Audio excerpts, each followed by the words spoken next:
The key question from this morning's gospel lesson actually showed up in the news on Wednesday. That question concerns one of only two ultimate seats of motivation. Following the Biden-Putin summit, ABC News reporter Rachel Scott confronted Russian President Vladimir Putin with his crackdown on political opponents. She said, "The list of your political opponents who are dead, poisoned, or jailed is long. And you have now prevented anyone who supports Alexei Navalny from running for office. So my question to you, Mr. President, what are you so afraid of?" That's a good question. It's a good question for a Russian president, and it's a good question for any of us. Fear will make us strike, and fear will make us hide. There is only one motivation greater than fear, and that's love. You want to know more? Well, let's walk through these doors and let's worship God.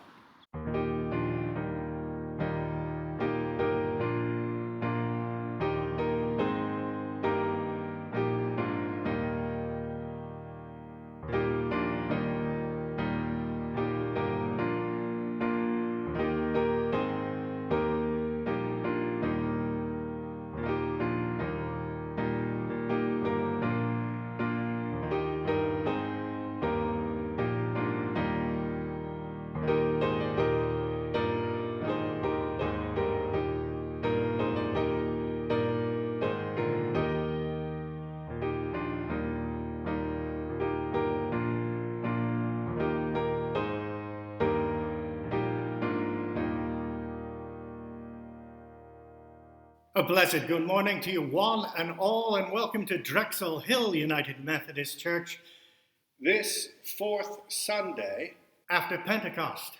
Let's begin our worship now by joining together in our call to worship included in the bulletin. This is the day the Lord has made. We will rejoice and be glad in it.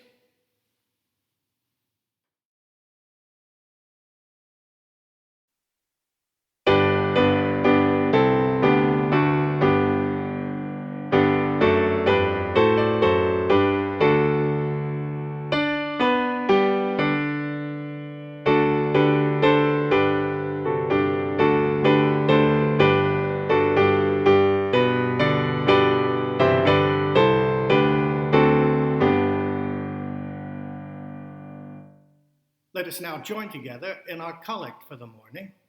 Let us pray. New every morning is your love, great God of light. And all day long you are working for good in the world. Stir up in us a desire to serve you, to live peacefully with our neighbors, and to devote each day to your Son, our Savior, Jesus Christ the Lord. Amen. As we move now to our service of confession, I say to you, we know ourselves to be a broken people, separated from ourselves, others, and the Lord of life. Let us then confess our brokenness together. Holy and awesome God, we stand in your presence filled with regret for our many sins and failings. Though there is greatness in us and a deep longing for goodness, we have often denied our better selves and refused to hear your voice calling us to rise to the full height of our humanity. For there is weakness in us as well as strength. At times we choose to walk in darkness, our vision obscured. We do not care to look within, and we are unwilling to look beyond at those who need our help. O God, we are too weak to walk unaided. Be with us as a strong and wise friend. and teach us to walk by the light of your truth. The Lord be with you, and also with you. Lift up your hearts. We lift them up to the Lord. Let us, in one voice, receive our pardon, saying, Thanks be to God. And now, dear sisters and brothers, let's offer one another signs of peace. The peace of Christ be with you, and also with you.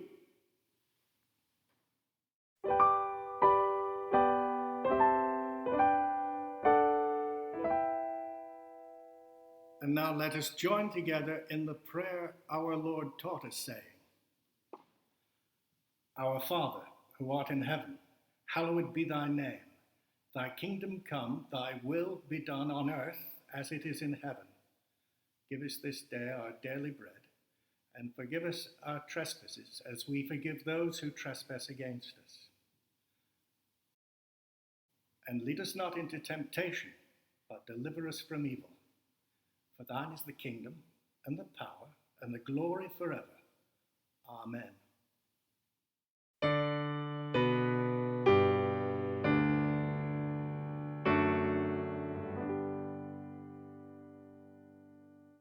On that day, when evening had come, he said to them, Let us go across to the other side. And leaving the crowd behind them, they took Jesus with them in a boat, just as he was. Other boats were with him. A great storm arose, and waves beat into the boat, so that the boat was already being swamped. But Jesus was in the stern, asleep on a cushion. And they woke him up and said to him, Teacher, do you not care that we are perishing? He woke up and rebuked the wind and said to the sea, Peace, be still. Then the wind ceased, and there was a dead calm. He said to them, Why are you afraid? Have you still no faith? And they were filled with great awe and said to one another, Who then is this, that even the wind and the seas obey him?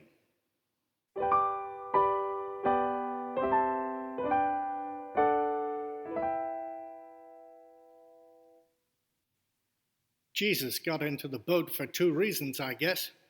Firstly, was the fabled chicken who crossed the road. He was the same as that. He wanted to get to the other side.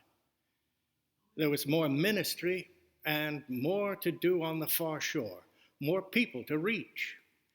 But also, and maybe even more so, Jesus was taking that little boat ride for much the same reason you or I take them when we go to the shore or on a lake in the Poconos.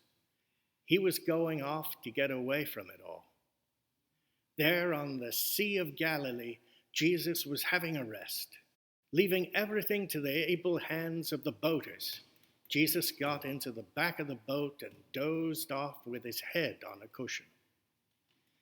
It wasn't long before his rest was interrupted. Soon the disciples came looking for him.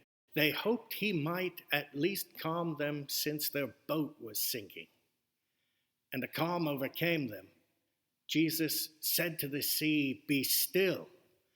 And the wind, he told, Peace. And a calm came over the disciples. The disciples hadn't figured on this. They had been angry about Jesus' apparent indifference and had no idea about his extraordinary powers. They had scolded him for not caring, but surely it should have been him scolding them for not believing. Yet his only rebuke was to the wind and the waves. Peace, be still. To his disciples, he simply said, Why? He asked why they were afraid. Jesus wondered at their lack of faith. Though beneficiaries of Jesus' teachings for long, it was not enough to give them confidence that they would be safe in a storm. Still, they knew enough to turn to him, but it stopped there. Their faith was too small. Our days are not spent on boats on inland seas in storms. Our days are spent in chairs in the midst of human interactions on social media, or at family gatherings around tables, or at doctors' offices waiting for test results in the midst of preoccupied people. Far removed from us, as is the disciples' stormy night's boat ride, within its detail rests a truth as accurate now as it was then. We too have witnessed some signs. We have heard stories that stir us deep inside. Yet however faithful and devoted we seem to be, our faith is not all that it could be. There aren't many storms of life that we get through without crying out to God, "Make this go away." Whatever words or actions we use to say it, we are very much like those disciples caught in a storm, wondering why God does not care enough to help.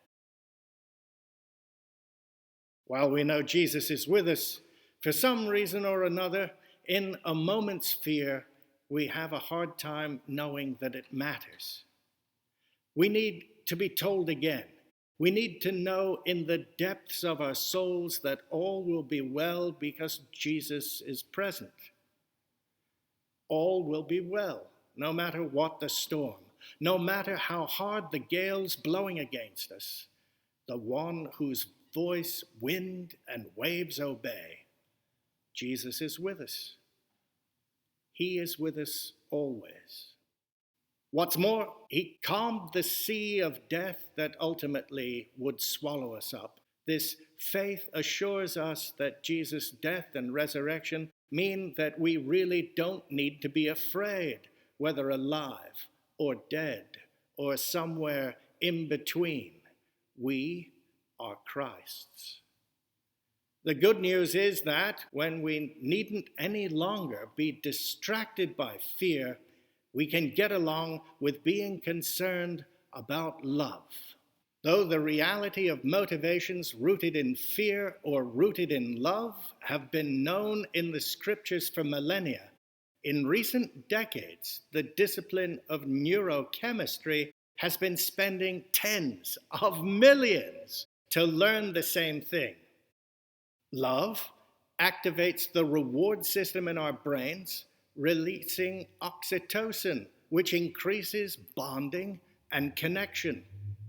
And fear releases cortisol, which increases blood pressure and blood sugar while impairing immunity. Well, there you have it. It is a fascinating study, and neurologists are using these results to good effect. But the scheme of things is not a new revelation. Now, dear sisters and brothers of the household of faith, with our doubts and fears, we are in good company, all the way down the line from Jesus' closest companions to the person sitting closest to you right now. For each and all of us, our faith has a ways to go and a ways to grow. But we must know that the seas of our souls respond to Jesus' voice as did the wind and the waves in Galilee. To us, Jesus will keep on coming with reminders of his presence and his power. He comes as master of the wind and waves and Lord of our lives. Now let's make that more personal and immediate. He comes as Lord of our lives, yours and mine. He comes to you again this day and says, "Peace, be still." There is no need to be afraid. You're not ultimately at the mercy of nature or anything. You are safe in the mercy of God who sent Jesus to show us the way, the truth, and the life. Jesus is here, and he will keep you safe. Don't be afraid. Amen.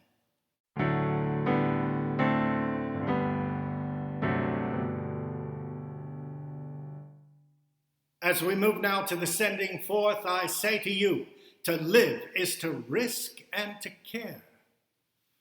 We are ready to live for all humankind. Life is mission. We choose to be sent.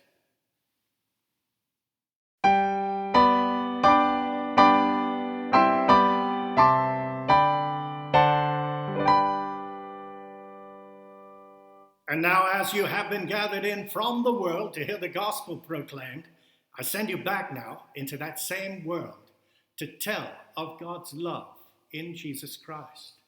And take this benediction with you.